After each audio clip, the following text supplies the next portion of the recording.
Hello Gemini, welcome to the Plaid Sheep Oracle. For this round of readings, I am looking into how you can get greater access to your magic. And that isn't just those things that we think of magic like psychic skills, but the magic that is you as an individual, as the you that you are. And for inspiration, I've been pulling a card from the Theories Oracle by Brian Froud. And if you don't know his work, I would certainly encourage you to go and check it out. It's wonderful. So your card, and I was glad to see him, he's one of my favorites, is Mickle a Muckle, also known as a mixed blessing. And I'm going to read you a little bit from the book. Mickle a Muckle is a grig of good family. As you doubtless heard, grigs are merry, so merry that they have become proverbial for it. They want you to be merry too, with a childlike open heart. Mickle informs us, little things come in good packages. He is a little thing, and therefore is good and well packaged in his skin. This is fairy logic, and I'm not responsible for it. He knows that all of us have a child within who needs to play and be cherished. He also knows that we need to make mistakes so we can learn from them, which is how he got the title of a mixed blessing. Mickle is a great adventurer, an explorer of life. He leads us to hidden, surprising, magical places if we let him. So, well, that's pretty clear, right? And it is kind of, it is your message here. You start with this Nine of Voices, Gemini. The Nine of Swords in the traditional deck. And I think, right, this is talking about you keeping yourself asleep. Not just that you are asleep, but that you are doing everything possible to keep yourself this way. You even continue in this Queen of Inspiration, who normally to me, right, she's basking, but here I feel like she is determined. In spite of this incredibly bright sun, in spite of this cheetah down here waiting for her, to keep her eyes closed. Right, repeatedly pressing the snooze button.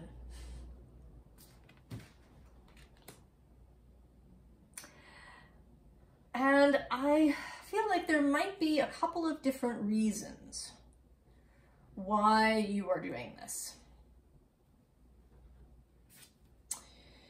This card is looking very interesting to me today.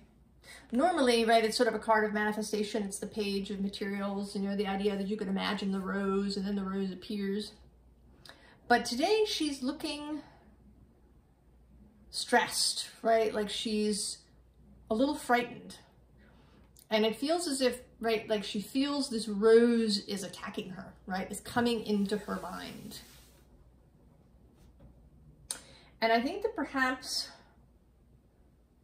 that may be part of your issue, Gemini. That maybe you've really felt overwhelmed. You know, Gemini is famous for wanting data. But we have so much data. Yeah. So much that it is overwhelming. I think that in the way that Cancers and water signs can sometimes feel an overwhelm of emotion from the other almost 8 billion people on the planet, that I think you may really be feeling this overwhelm of data, information coming in from everywhere. You know, it's hard to get away from it. Someone I was listening to talked about how advertising, right, marketing has become so infiltrated into things that it can be hard to know when you're looking at advertising. Sometimes, right? It's not obvious. It's kind of creeps in under the door. Messages, endless messages. The new iPhone 14 Pro that will never turn itself off unless you turn it on its face or put it in your pocket. Always lit up, always ready immediately. Not even that partial second that it takes for the screen to light back up. Even that won't be necessary. It'll just be on all the time, beckoning to you from across the room. Instant messages coming in all the time as you're working, supposedly without distracting you. And so maybe you have felt under siege with all of this information. And also that when there's too much, right, when there's too much information, it can become very difficult to make a decision, to make a move. Right? Indecisiveness is often paired with Libra, but I think that it can occur kind of with anybody, and you as an air sign may be extra susceptible to feeling this indecision. You may also feel, right, because of all of this overwhelm and this uncertainty about where to go and what to do, and so many competing voices telling you things, you may have taken on a very serious aspect, Gemini. I mean, I think of you normally, right, as sort of the trickster of the zodiac, the Joker. But times, such as we have been living through, can make people very serious. Interestingly, I've been doing Aries first and then seeing who wants to go second. And through this round of readings, you've all wanted to kind of go in order, right? I did Aries, and then Taurus wanted to go, and now you want to go. There's this sense of proceeding in order, that if we proceed in order, we will be safe. So here you come out with this Three of Inspiration, which is sort of the Three of Wands, and right, you're hesitating to take the step across the gap. Looks really big, this gap, I think, to you. And here you are, turned away from the incoming information. Turned away from this owl that might be bringing messages. Just too much. Turned away from these prayer flags. Just too much. And then there's this Six of Emotions, which this one in particular, to me, speaks of a kind of sad nostalgia. Looking back to a time when life wasn't like this. When you didn't feel overwhelmed and possibly disconnected or just really so uncertain.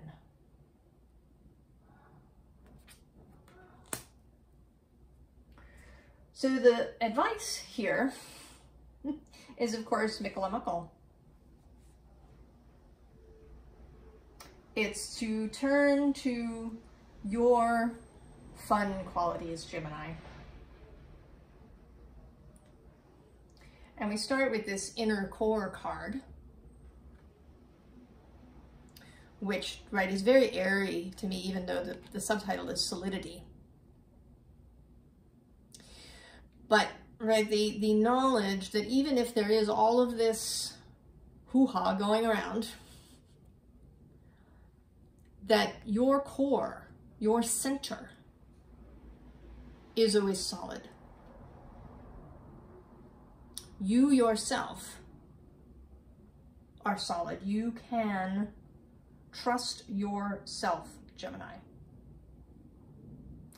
Your magic, who you are, is always available to you. You just have to connect to it. Open yourself up to it. And you appear in this equator card. It says to make equal, but I'm really sort of noticing, one, that you're balancing this fabulous, beautiful ball here on one hand, while also, you know, being dressed in these fabulous floral outfits. You're really connected to yourself, right? To both sides of yourself. And there's a sensual quality to this card. You know, even air, right? Gemini can have a sensual or erotic quality. The eros of the mind, right? The way that we find intelligence, intellect, ideas to be attractive, to be sexy, to be sensual, to feel things in our mind.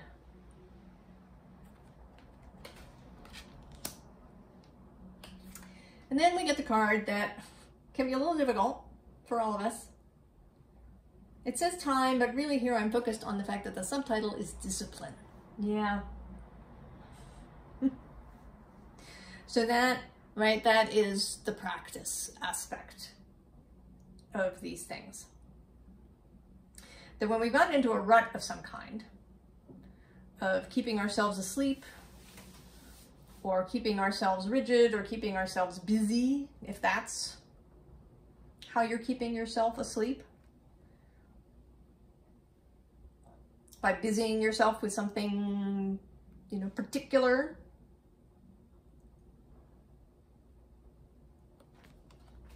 that, right, it's a discipline to deliberately pivot from that.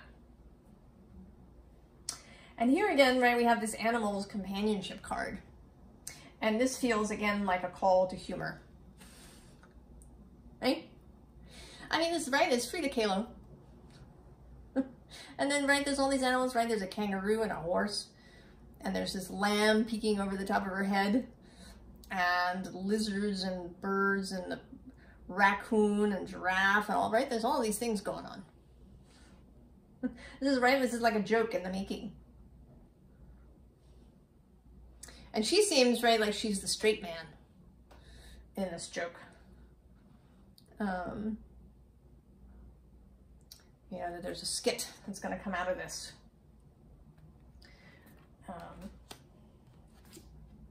And then this water creation card that there's a great lightness in this card, right? There's all these birds flying up and her hair is rising and the water is clear. And there's, you know, this light of creation behind her.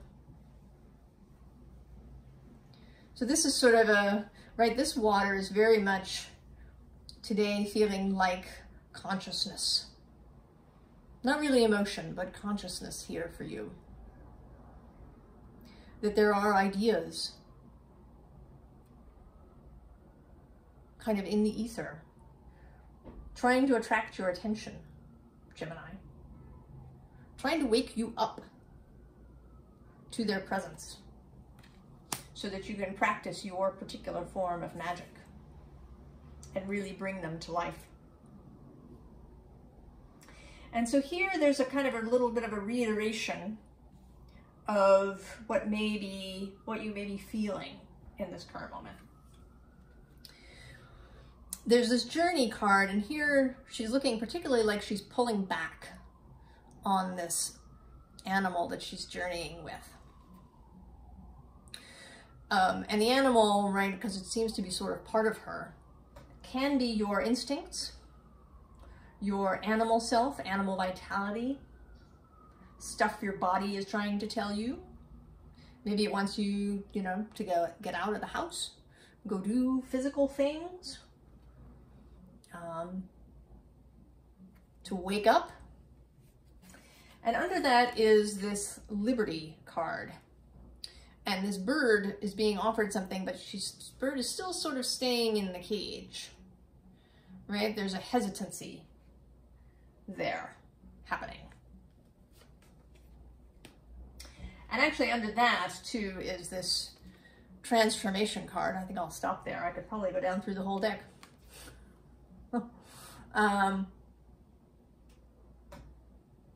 Right? Maybe you're wondering what it will really mean. What will happen if you open your wings and fly? Right? It can feel safe to be stranded. Right? To get in that ship and to be out on the high seas, that's risk. Right? Being stranded somewhere may really limit your options and, you know, be boring. But it can feel safe. It can feel like you're in this protective nest. It can feel like you're, you know, you're hugging your flower, hugging what you know. Gemini. But you've got wings here in this card. Even though you're hugging the flower and you've got your eyes closed, you're trying to sleep.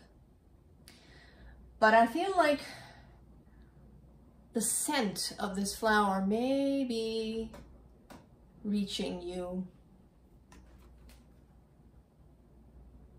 The beautiful scent that is your life possibility. That is the magic available to you through the powers of mind, the powers of air that you command, Gemini.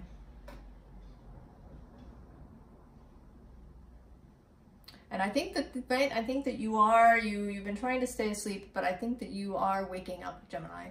Partly because you are watching this, and partly because of this next card. New directions.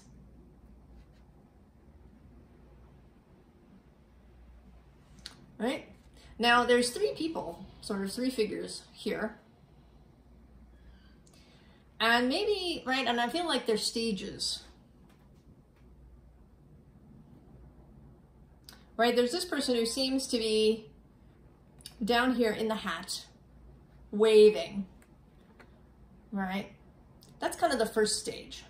Then this next person who's actually started to climb up these ropes towards these dandelion seeds. And then there's this one who's actually grabbed a seed and is on their way.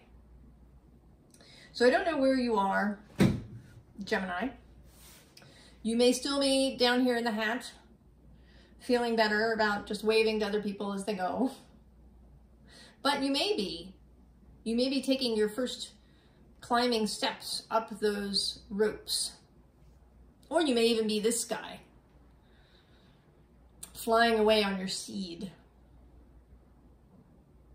So only you know which of these you are, Gemini.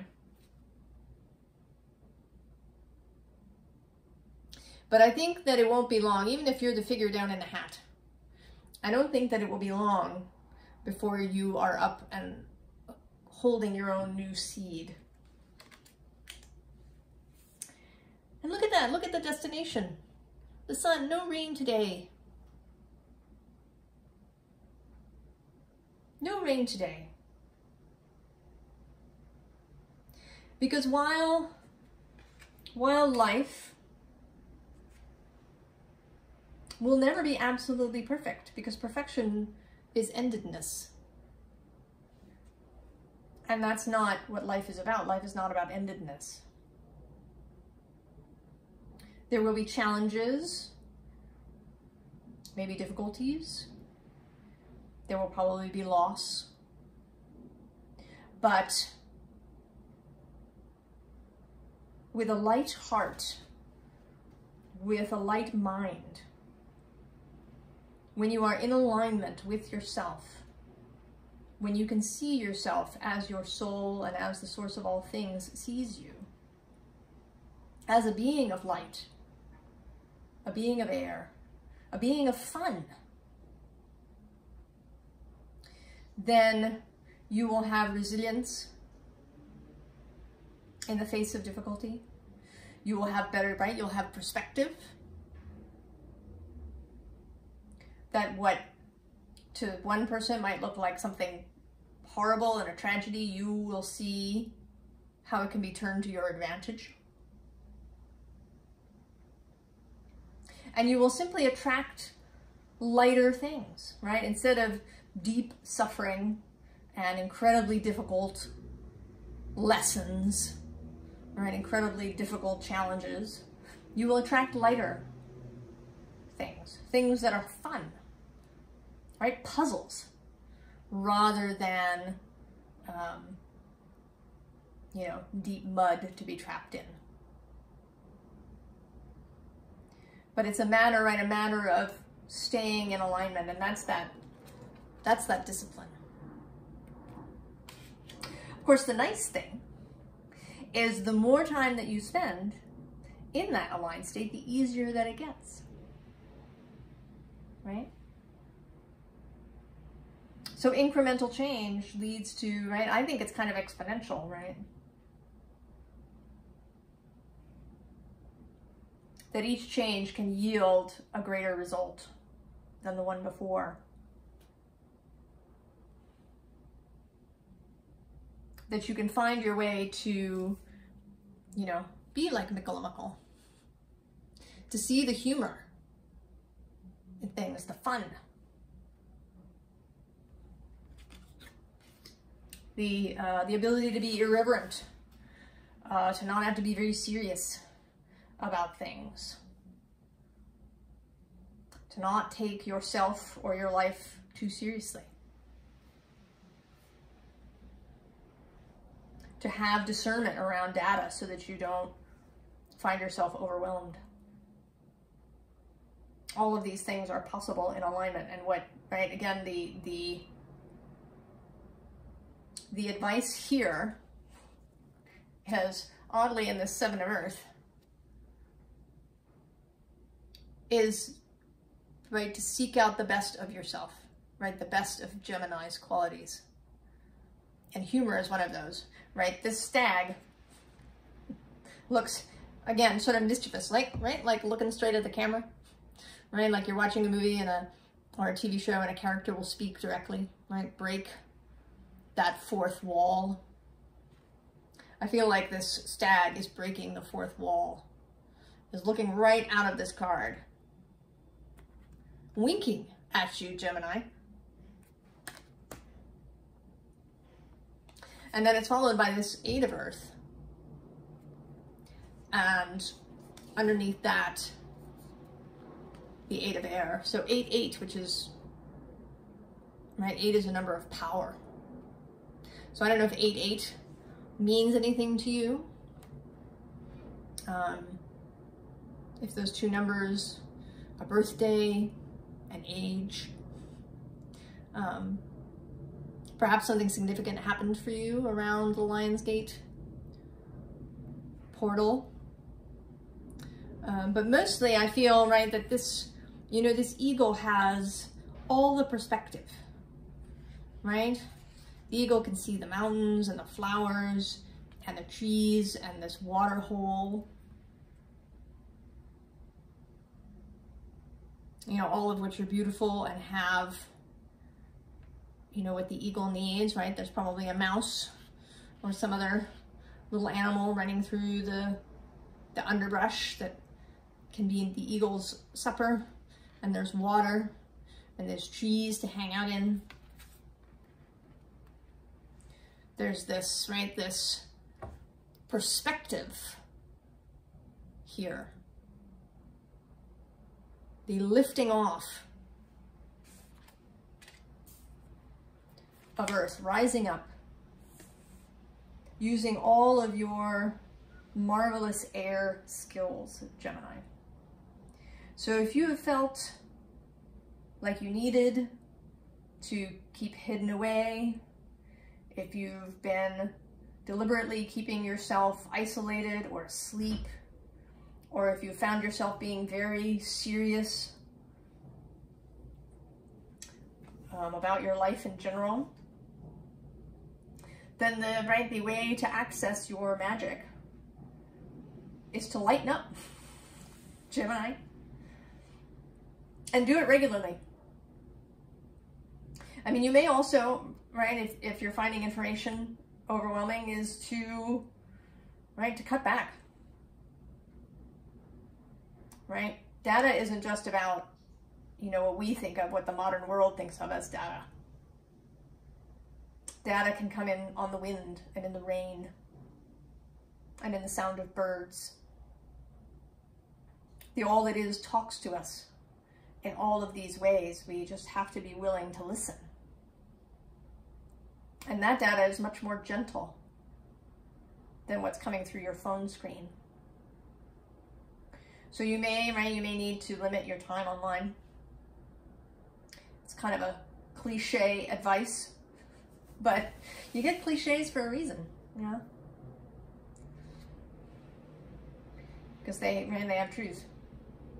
So limit your time that you scroll or Google. Limit the time spent online, especially when it's kind of mindless scrolling, right? You know, not so much if you find, you know, an article or something interesting and you read it, you know, and it's really mind and thought provoking. There are many wonderful things on the interwebs, including these tarot readings, yeah? But, you know, it's a bit, right? It's like food, right? You know junk food when you eat it. And I think the same is true for information and stuff coming through, right? Does it really satisfy? Does it enliven?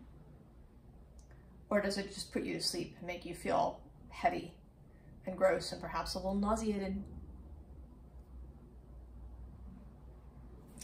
So you may need to turn away from these kinds of things, limit your time.